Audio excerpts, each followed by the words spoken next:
yo me imagino que va a ser cerca de la inflación, pues los empresarios van a querer que sea menos de la inflación para no aumentar la inflación, entre otras razones, ¿no? Para pagar menos. Am, y que no había aumento en la productividad. Entonces yo me imagino que entre 4 y 6%. No me atrevo a decir algo más exacto. En consideración a tres elementos, que es la inflación observada, la productividad y los incrementos por equidad, el salario mínimo debe estarse incrementando, ya sea por negociación o por decreto del gobierno, en torno más o menos en un rango entre el 6 y el 6,5%. Bueno, yo considero que el salario mínimo, el aumento para 2015 va a estar entre el 6,7 y máximo el 7,2%. Es decir, es muy difícil que salga de esos valores. Hacia abajo no va a aumentar, no va a ser menor pues, por la presión de los trabajadores y hacia arriba pues por decisiones de los empresarios y obviamente también del gobierno, porque va a tener una meta de inflación y unos aumentos salariales excesivos comprometerían esa meta.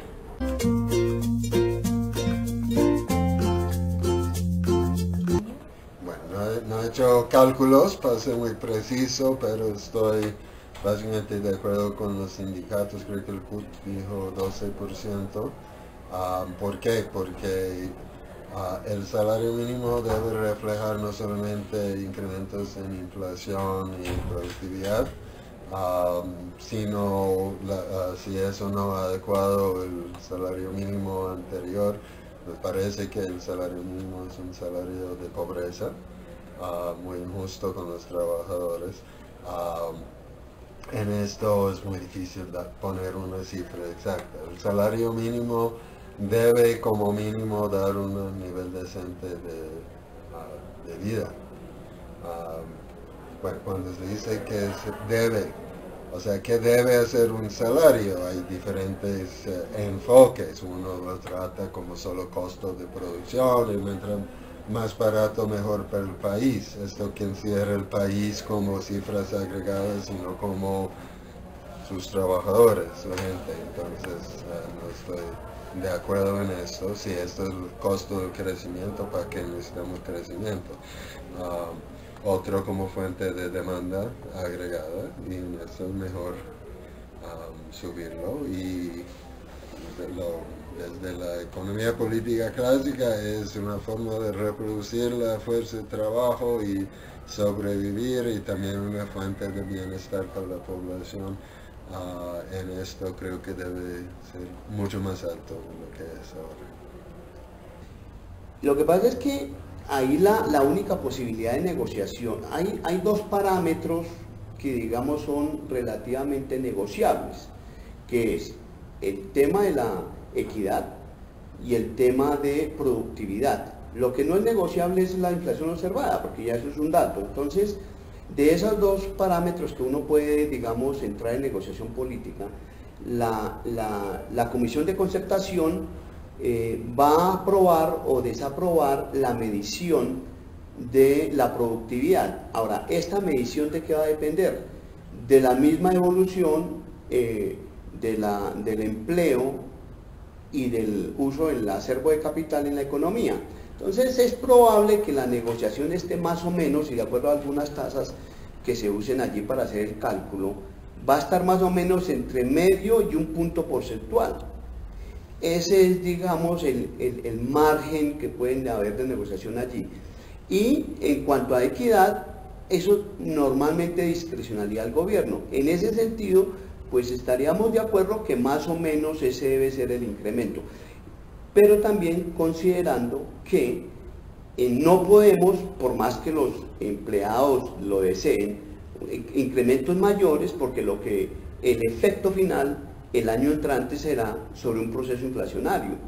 Ahora, hay que anotar también que el actual proceso inflacionario en parte se debe al tema cambiario, pero en parte también, digamos, es a un tema de utilizar esa información por parte de algunos agentes para incrementar los precios por encima realmente de lo que se deben incrementar. Me explico, hay más de uno que utilizando como excusa la depreciación, incrementó precios cuando no tiene nada que incrementar, no debería incrementarlos a los niveles que los incrementaron. Entonces está utilizando ese tema de la depreciación para sacar ganancias ocasionales y de cortísimo plazo, haciendo una redistribución entre consumidores y productores. Pero digamos, eso no se puede admitir, y bajo el supuesto de que eso se corrige, e incrementar el salario mínimo por encima del 6,5% puede llevar a un proceso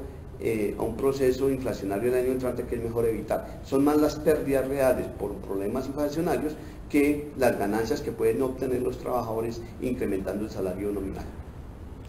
Bueno, entonces, si uno considera que la inflación aproximadamente esté en 6.7 al finalizar diciembre y que se le aumente 7.2, entonces el aumento real del salario sería 0,5, o sea, menos de la mitad del 1%. Si uno considera que el aumento del PIB, ustedes saben la igualdad entre ingresos y producto, va a ser por ahí del 2.5, los salarios se van a rezagar con respecto a los demás ingresos en la economía. Y esa es una de las razones por las cuales en Colombia se acentúa mucho la desigualdad, porque los salarios siempre crecen por debajo de lo que crecen los demás ingresos de la economía.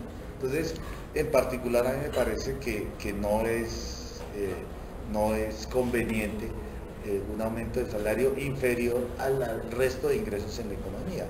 ¿Por qué? Pues porque si hay una disminución, realmente representa una reducción en términos relativos del salario y puede generar un problema de demanda pensando más en objetivos inflacionarios que en términos de bienestar.